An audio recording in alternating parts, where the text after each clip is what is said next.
Hello everyone. आज हम start करने जा रहे हैं unit number 4 electromagnetic induction and alternative current का चैप्टर। एनसीईआरटी बुक के अकॉर्डिंग है जो कि 7th, जिसका नाम है अल्टरनेटिंग करंट। तो सबसे पहले हम बात करेंगे अल्टरनेटिंग करंट क्या है। ठीक है, तो उसमें हम लिखते हैं an electric current comma magnitude of which changes with time and polarity reverses periodically is called alternating current AC।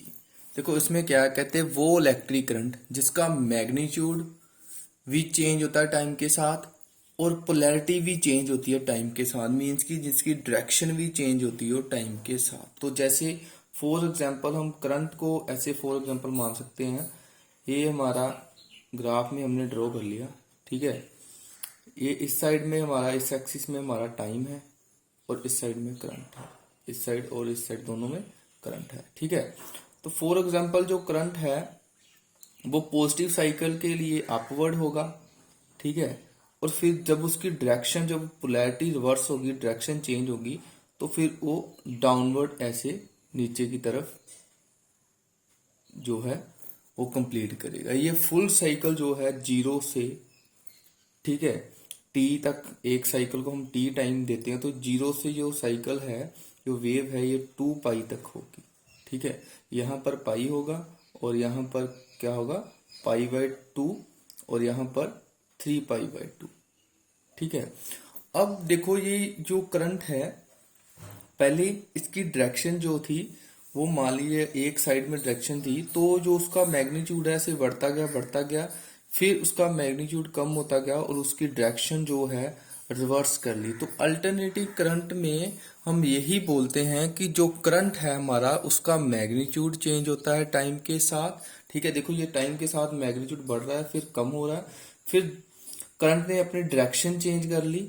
ठीक है, पोलैरिटी चेंज कर ली पीरियोडिकली टाइम के साथ, और फिर वो डायरेक्शन चेंज के साथ ही करंट जो है वो बढ़ता गया, फिर वहां से फिर कम होता है, फिर दोबारा ये ऐसे ही वेव जो है, साइन वेव जिसको आप बोलेंगे, वो चलती जाती है। ठीक है, तो ये एक कंप्लीट साइकिल जो है 0 से 2 पाई तक का एक कंप्लीट साइकिल हम मानते हैं। ठीक है, अब इसमें इसको एक्सप्रेस कैसे करते हैं इस वेव को, it is expressed by I is equal to I naught sine omega T. इस वेव को हम I is equal to I naught sine omega T की फॉर्म में एक्सप्रेस करते हैं। ठीक है, तो इसको I is equal to I omega T में एक्सप्रेस कर सकते हो, जैसे ऐसे भी लिख सकते हो, I is equal to I naught cos omega T के साथ भी एक्सप्रेस कर सकते हो। ठीक है, तो इसमें जो आई नोट है वो क्या है, अब ये वाला I naught, where I naught is the maximum value or peak value or amplitude of AC। कहते हैं जो आई नोट है इसमें मैक्सिमम वैल्यू है करंट की। जैसे ये फर्स्ट हाफ साइकिल के लिए यहाँ तक इसकी मैक्सिमम वैल्यू थी, नेक्स्ट हाफ साइकिल के लिए ये उसकी मैक्सिमम वैल्यू है, तो ये जो मैक्सिमम एम्पलीट्यूड है, या फिर मैक्सिमम वैल्यू या पीक वैल्यू उसको आप बोल सकते हो, आई नोट जो है मैक्सिमम वैल्यू होगी करंट की, अल्टरनेटिंग करंट की। ठीक है, और दूसरी तरफ एंगुलर वेलोसिटी ओमेगा। ठीक है, ओमेगा जो है एंगुलर वेलोसिटी, जिसको हम लिखते हैं 2 पाई/टी, ये इसका फार्मूला है। और हम टी को, टी क्या है, टाइम पीरियड। ठीक है, इस वेव का चलने का टाइम पीरियड, और टी को हम लिखते हैं 1/न्यू मीन फ्रिक्वेंसी, तो ये ऊपर चला जाएगा न्यू, ये कितना आएगा 2π/न्यू, ओमेगा इज इक्वल टू 2π/न्यू। यहाँ से एक फार्मूला और हमने क्रिएट कर लिया, ठीक है। तो हेयर अगर आप लिखते हो here T is the time period and nu is called the driving frequency। nu जो है यहाँ पर हम फ्रिक्वेंसी को बोल रहे हैं, ठीक है। तो अब नेक्स्ट जो बात करते हैं, ये तो हमने बात कर ली अल्टरनेटिंग करंट की। ऐसे अगर आप अल्टरनेटिंग ईएमएफ मीन्स की वोल्टेज की बात करते हो, तो वो भी सेम जो है उसकी वेव भी सेम रिप्रेजेंट होगी जैसे आपने करंट को रिप्रेजेंट किया। तो अल्टरनेटिंग ईएमएफ को हम रिप्रेजेंट कर सकते हैं E is equal to E naught sine omega T की फॉर्म में, या फिर E is equal to E naught cos omega T की फॉर्म में, ठीक है। तो इस फॉर्म में हम इन इक्वेशंस को लिख सकते हैं, ठीक है। ये भी ऐसे ही वेरी करेगी 0 से 2π तक, ठीक है। फुल हाफ साइकिल इसका 0 से 2π होगा, ठीक है।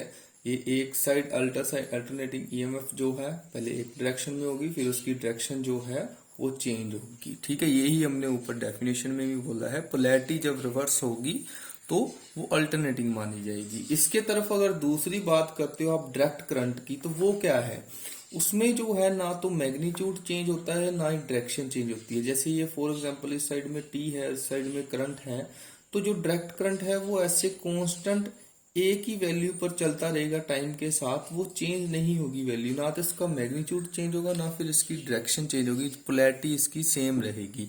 तो वो जो करंट है वो हमारा है अल्टरनेटिंग करंट, ठीक है। तो अब देखो अल्टरनेटिंग करंट की एडवांटेजेस क्या है, जो हमारे इधर घरों में जो हमें करंट मिलता है वो हमें अल्टरनेटिंग करंट मिलता है, ठीक है। तो बेसिकली ये अल्टरनेटिंग करंट जो है इसकी एग्जांपल एडवांटेज है लेस कॉस्टली है, ठीक है। लेस कॉस्टली है, इसकी कॉस्ट जो है कम पड़ती है as compare to direct current के फॉर्म में, ठीक है। और इसकी जो इलेक्ट्रिक पावर का लॉस है वो भी कम है। जब ये वायर में से हमारे घर तक पहुंचती है तो रास्ते में जो एनर्जी डिसिपेट होती है, जो एनर्जी लूज करती है वायर्स, अल्टरनेटिंग करंट जब उन्हें फ्लो करता है तो वो पावर जो है वो कम लॉस होकर हमारे तक पहुंचती है, ठीक है। तो जो अल्टरनेटिंग करंट पर मशीन्स चलती हैं उनको हम इजीली यूज कर सकते हैं, उनकी जो कंपैटिबिलिटी है काम करने की वो भी ज्यादा है, ठीक है। तो ये जो है वो अल्टरनेटिंग करंट है हमारे पास, और अल्टरनेटिंग करंट की एडवांटेजेस कुछ मैंने आपके साथ डिस्कस की हैं। Thank you class.